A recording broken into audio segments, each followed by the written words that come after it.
Trending si John Fair aka Patrick sa Pepito Manaloto dahil sa pagsipot sa inakalang kasal ng kaibigang si Micoy Morales.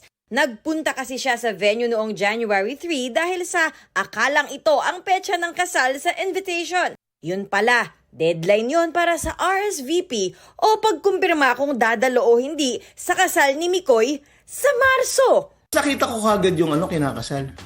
Ay, nagpagupit si Micoy Sabi ko nagpagupit. Tapos lumapit niya may radyo. Sir, dito po tayo. Sige.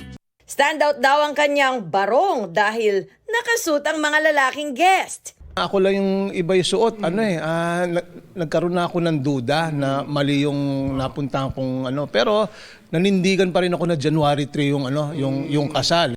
Nakumpirma lang daw niyang na Patrick siya in real life nang tawagan ang kaibigang si Charis Solomon. Sabi ko, mukhang napipito ako. Sabi, bakit? Matino ko sa kasal ni Micoy. Sabi sa akin, Tay, sa March pa yan. Nadali. Dahil din sa pagiging super early bird ni John, marami na raw kumukuha sa kanya bilang ninong. Sobrang pruweba yon talaga na maaga ka laging dumating. At di ka nalilate.